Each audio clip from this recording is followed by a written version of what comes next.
कैसे आप सब लोग? हम बात कर रहे थे कॉस्ट अकाउंटिंग में कॉस्ट शीट की। कॉस्ट शीट में हम प्राइम कॉस्ट पढ़ चुके थे और फैक्ट्री ओवरहेड पढ़ चुके थे, ऑफिस एंड एडमिनिस्ट्रेटिव ओवरहेड पढ़ चुके थे। उसमें हमने क्या निकाला था, जो हमारा लास्ट क्लास में हमारा जो टॉपिक था, जो हमने लास्ट में छोड़ा था, अपना टॉपिक कहाँ पे छोड़ा था? कॉस्ट ऑफ गुड्स सोल्ड पे। कॉस्ट ऑफ गुड्स सोल्ड हम निकाल चुके थे। ये कैसे निकला था एक बार रिमाइंड करते हैं। पहले हमने निकाली थी प्राइम कॉस्ट। प्राइम कॉस्ट कैसे निकालते हैं? Opening stock of raw material plus material purchase plus carriage minus closing stock of raw material. तो हमारा क्या निकल गया था? Material consume. मटेरियल कंज्यूम के बाद हमारी क्या निकली थी? Prime cost. उससे पहले हमने क्या ऐड किया था? लेबर। क्या मटेरियल कंज्यूम से प्राइम कॉस्ट निकल जाएगी? नहीं, उसमें हम क्या ऐड करेंगे? लेबर, जो आपकी डायरेक्ट लेबर होगी। तो material consume plus direct labour क्या आ गया है? प्राइम कॉस्ट आ गई है। प्राइम कॉस्ट के बाद हमने क्या ऐड किया था? फैक्ट्री ओवरहेड, फैक्ट्री या वर्क्स ओवरहेड। अब फैक्ट्री ओवरहेड में हमने बहुत सारे आइटम देखे थे, indirect material, indirect labour, depreciation of machinery and plant. ये सब आइटम किस में आए थे? हमारे फैक्ट्री ओवरहेड में। जो भी खर्चे फैक्ट्री के होते हैं वो किस में आते हैं? फैक्ट्री ओवरहेड में। किस में आते हैं वो? फैक्ट्री ओवरहेड में, जो खर्चे फैक्ट्री के होते हैं। फैक्ट्री ओवरहेड में हमने लास्ट में क्या ऐड किया था? Opening stock of work in progress minus closing stock of work in progress minus cell of scrap. तो हमारा क्या निकल के आया था? फैक्ट्री कॉस्ट या वर्क कॉस्ट, ये निकल के आ गई थी। उसके बाद हमने जो लास्ट वीडियो थी उसमें हमने पढ़ा था ऑफिस एंड एडमिनिस्ट्रेटिव ओवरहेड, जो आपके ऑफिस के खर्चे होते हैं वो हमने देखे थे। अब ऑफिस के खर्चे क्या क्या होते हैं? जो सैलरी है, मैनेजर सैलरी है, ठीक है, डेप्रिसिएशन है, जो ऑफिस के फर्नीचर पर टाइप लगा हुआ है, इस तरह के जितने भी ऑडिटर फीस थी, ठीक है, लीगल फीस थी, आपकी जो भी आइटम ऑफिस के थे वो सब ऑफिस में आ गए थे। फिर हमने उसमें क्या ऐड किया था? उससे हमारा क्या निकला था? Cost of production. ऑफिस के खर्चे ऐड करने के बाद क्या आया था हमारा? Cost of production. उसमें हमने क्या ऐड किया था? Opening stock of finish goods. क्या ऐड किया था? Opening stock of finish goods minus closing stock of finish goods. तो आपका क्या निकल के आ गया था? Cost of goods sailed, cost of goods sold. यहाँ पर निकल के आ गया था। यहाँ तक किसी को कोई डाउट? अब आगे चलते हैं। हमारा थर्ड ओवरहेड होता है सेलिंग एंड डिस्ट्रीब्यूशन ओवरहेड। आज हम सेलिंग एंड डिस्ट्रीब्यूशन ओवरहेड की बात करेंगे। उसमें कौन कौन से आइटम आते हैं, चलिए बात करते हैं। सेलिंग एंड डिस्ट्रीब्यूशन ओवरहेड, जैसा कि नाम से पता लग रहा है सेलिंग एंड डिस्ट्रीब्यूशन ओवरहेड, यानी कि जो भी खर्चे आपके सेल करने पे होंगे, जो सेल के खर्चे आएंगे वो सब आएंगे इसमें आपके। जैसे आप एडवर्टीजमेंट कराते हो, एडवर्टीजमेंट क्या होता है? सेल को प्रमोट करने के लिए। एडवर्टीजमेंट क्या होता है? Why advertisement? Why expense for investment? क्यों करते हो आप खर्चे इन्वेस्टमेंट में? सेलिंग को बढ़ाने के लिए, सेल को बढ़ाने के लिए, सेल को प्रमोट करने के लिए, जिससे आपकी सेल क्या हो जाए? इंक्रीज हो जाए। तो मैं यहाँ पे क्या लिख सकता हूँ? एडवर्टीजमेंट। एडवर्टीजमेंट किसके ऊपर खर्च होता है? सेल के ऊपर खर्च होता है। और हम कौन से खर्चे की बात कर रहे हैं? सेलिंग एंड डिस्ट्रीब्यूशन ओवरहेड की। तो यानी कि जो भी खर्चे सेल से संबंधित होंगे, जो भी खर्चे आपके सेल्स के लिए होंगे, सेल करने के लिए होंगे, वो किस में आएंगे? सेलिंग एंड डिस्ट्रीब्यूशन में। तो पहले मैंने लिखा एडवर्टीजमेंट। आप सेल करते हो, अब सेल में आप उधार सेल भी करते हो, जो इसे हम बोलते हैं क्रेडिट सेल। आप क्रेडिट सेल करते हो ना, आपने अकाउंट में पढ़ा होगा बैड डेब्ट्स, पढ़ा आपने अकाउंट में बैड डेब्ट्स। अब बैड डेब्ट्स क्यों आते हैं? जब आपके डेटर कौन होते हैं? जिनको हम सेल करते हैं। जब डेटर आपको पेमेंट नहीं कर पाते, आपका पैसा डूब जाता है, उसको हम क्या बोलते हैं? Bad debts. तो बैड डेब्ट्स किस पे होते हैं? सेल पे होते हैं। तो मैं यहाँ पे बैड डेब्ट्स लिख सकता हूँ।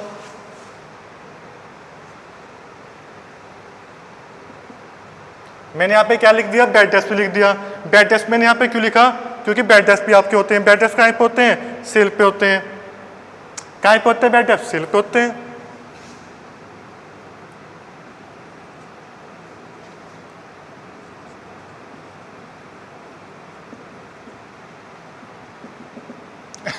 अच्छा, जो आपका सेल मैनेजर होता है, सेल मैनेजर जानते हो कौन होता है? जो आपकी सेल को प्रमोट करता है, जो देखता है कि सेल कितनी हो रही है, कितनी होनी चाहिए, किस मार्केट में हम सेल करें, वो भी सैलरी लेगा सेल मैनेजर। तो यहाँ पे क्या आएगी? Sale manager salary. Sales manager salary भी इसमें आ जाएगी, क्योंकि उस सेल को क्या करते हैं, सेल को प्रमोट करते हैं। अच्छा, आपके जैसे शोरूम होता है, शोरूम पे आप बढ़िया लाइटिंग डेकोरेशन करके रखते हो, क्यों करते हो, जिससे कस्टमर अट्रैक्टिव हो, आपकी सेल बढ़े। तो मैं क्या लिख सकता हूँ, शोरूम एक्सपेंस। जो आपकी दुकान होती है, शोरूम होती है, उसको आप सजा के रखते हो बढ़िया सुंदर सा, आप उसमें फालतू खर्चे करते हो।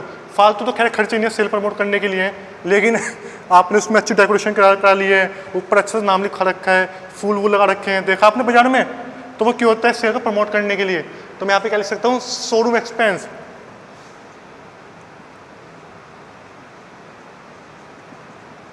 शोरूम एक्सपेंस क्यों होते हैं, सेल को प्रमोट करने के लिए। अच्छा, जैसे आप सेल करते हो तो आपके जो गुड्स हैं वो कहीं जो मतलब आप कहीं भेजते हो उस पर भी खर्च होता है, जो ट्रैवलिंग के लिए खर्च होता है माल भेजने के लिए, उसे हम क्या बोलते हैं, ट्रैवलर एक्सपेंस।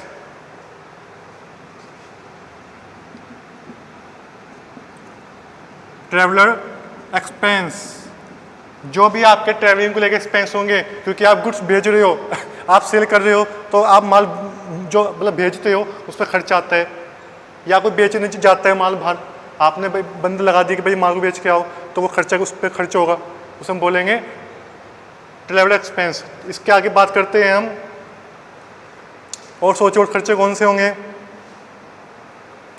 एक कई बार क्या होता है, आप है ना सैंपल में गिफ्ट के तौर पे आप सैंपल बांटते हो गुड्स के, तो कॉस्ट ऑफ सैंपल,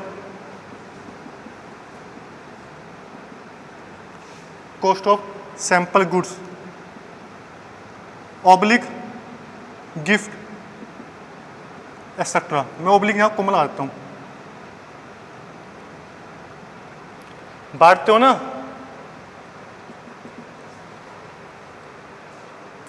ठीक है, आप करते हो ना cost of sample goods, gift के तौर पे गिफ्ट दे दिया, सैंपल के तौर पे आपने डिस्ट्रीब्यूट कर दिया मार्केट में, वो भी सेल के लिए होते हैं, तो वो भी आपके इसमें आ गया। और सोचिए और क्या सकता है, एक कई बार क्या होता है, आप अपना आपका पैसा क्रेडिट है, मतलब डेटा पड़ा हुआ है, तो आप कलेक्शन करवाते हो, अपने आप बंदे अपॉइंट करते हो, भाई वहाँ से कलेक्शन करके लाना है, अब वो भी कुछ पैसे लेंगे, कलेक्शन का चार्ज लगता है, उसे हम बोले कलेक्शन चार्जेस। पैसा कलेक्ट करने में, जब आप डाटा से पैसा कलेक्ट कर रहे हो उस पर जो चार्ज लगते हैं उसको हम बोलते हैं कलेक्शन चार्जेस। क्या बोलते हैं, collection charges. Entertainment of customer,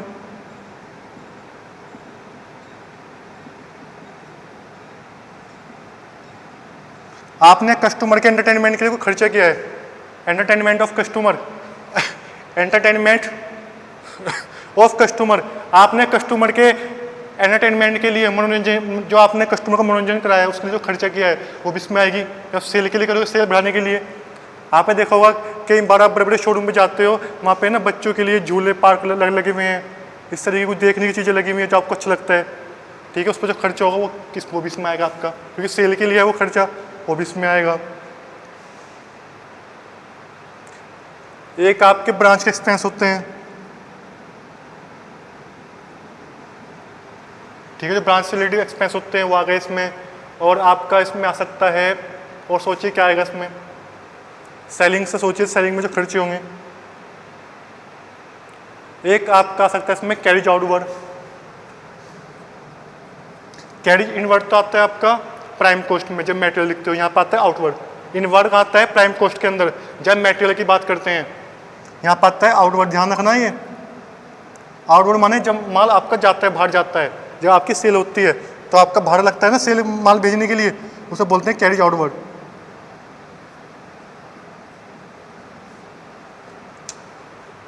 और सोचिए और क्या सकता है इसमें, एक इसमें आता है जो आपने ना वैन गाड़ी वाड़ी लगा रखी है माल को सप्लाई करने के लिए, उस पर जो डेप लगेगा वो आपके साइड से, जो आपने वैन लगा रखी है, तो डेप्रिसिएशन ऑफ डिलीवरी, जो आप माल की डिलीवरी कर रहे हो उसके लिए जो आपने वैन लगा रखी है, वैन बस या गाड़ी ट्रक में जो भी लगा रखा है उस पर जो डेप लगेगा, तो डेप ऑन डिलीवरी वैन, जो भी आप डेप्रिसिएशन लगा रहे हो, वो इसमें आ जाएगा, उस पर टैप लगेगा क्योंकि सेल के लिए आपने वैन लगा रखी है तो उस पर टैप लगेगा आपके साइड से। अच्छा, आपने कोई गोडाउन ले रखे जहाँ पर आपका माल भरा हुआ है, तैयार माल भरा हुआ है, उसके लिए आप क्या रखोगे, गोडाउन कीपर रखोगे, उसकी सैलरी पे करोगे, तो गोडाउन कीपर सैलरी।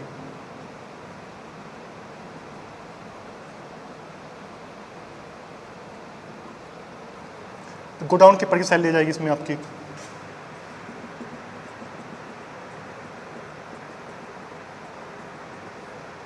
और सोचिए और क्या सकता है इसमें, जो सेल से संबंधित खर्चे हैं, पैकिंग का खर्चा आ सकता है। पैकिंग होती है, देखिए आप कोई भी गुड्स बनाते हैं, पैकिंग आज के टाइम में बहुत इंपॉर्टेंट पार्ट हो गया है, क्योंकि उससे सेल क्या होती है, अट्रैक्टिव बनती है, कस्टमर अट्रैक्टिव होते हैं, सेल प्रमोट होती है उससे। जब पैकिंग अच्छी देखोगे आपने जो भी फेस्टिवल होते हैं, फेस्टिवल पैकिंग बड़ी सुंदर सी होती है। आप किसी को कोई गिफ्ट पैक लेके जाते हो तो आपके देखते हो भाई पैकिंग बड़ी सुंदर रहेगी, तो मैं इसको ले लेता हूँ। अगर आपको पता लग जाए उसके अंदर बदला ये क्वालिटी नहीं है, जितनी सुंदर उसकी पैकिंग होती है ना, इतनी उसमें अच्छी क्वालिटी नहीं होती है। आपने देखा भी होगा, आप दिवाली पे देखते होंगे इतने सारे गिफ्ट आते हैं, अंदर देखा तो कुछ खास नहीं है, लेकिन बाहर पैकिंग बहुत सुंदर होती है। वो आपको महंगे मिलते हैं आइटम, तो पैकिंग का कितना बड़ा रोल है सेल के लिए। तब पैकिंग एक्सपेंस में यहाँ पे आ सकते हैं।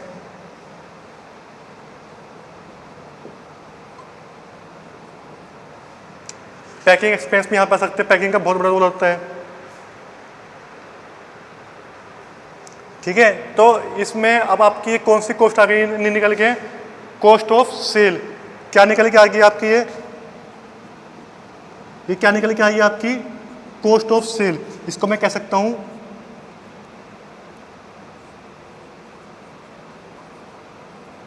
कॉस्ट ऑफ सेल, यानी कि ये आपकी जो आपका माल बिकेगा उसकी लागत है, ये कॉस्ट ऑफ सेल है। अगर मैं इसमें प्रॉफिट ऐड करता हूं तो आपकी सेल निकल जाएगी। ये तो बिके हुए माल की लागत है, कितनी लागत आई है, कॉस्ट आई है। अब मैं इसमें ऐड करता हूँ प्रॉफिट, जो मेरे को रखना है, तो मेरी क्या निकल जाएगी, तो मेरी ऐसे यहाँ पे सेल निकल जाएगी।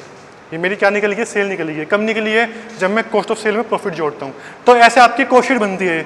आई बात समझ में, कैसे बनती है, वर्टिकल नेचर में। पहले आपकी प्राइम कॉस्ट आती है, फिर आपके फैक्ट्री ओवरहेड आते हैं, फैक्ट्री ओवरहेड्स में जितनी भी आइटम ऐड होते हैं उससे आपकी फैक्ट्री कॉस्ट निकलती है। फिर आपके ऑफिस एंड एडमिनिस्ट्रेटिव ओवरहेड आते हैं, उससे आपका कॉस्ट ऑफ प्रोडक्शन निकलता है। फिर आपके उसमें फिर आपका कॉस्ट ऑफ प्रोडक्शन में आपका ओपनिंग स्टॉक और माइनस होता है closing stock, work in progress का।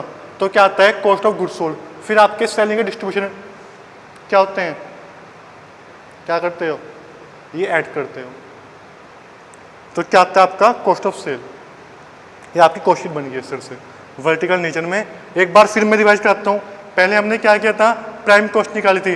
प्राइम कॉस्ट कैसे निकालते हैं, opening stock of material plus purchase plus carriage inward minus closing stock of raw material plus direct labour is equal to prime cost. Prime cost के बाद हमने क्या निकाला था, फैक्ट्री ओवरहेड, फैक्ट्री या वर्क्स ओवरहेड। उसमें फैक्ट्री के खर्चे ऐड किए थे, तो हमारा क्या निकला था, कॉस्ट ऑफ प्रोडक्शन। क्या निकला था हमारा उसमें, फैक्ट्री कॉस्ट निकली थी उसमें हमारी। उसमें हमने क्या क्या ऐड किया था, opening stock of work in progress minus closing stock work in progress.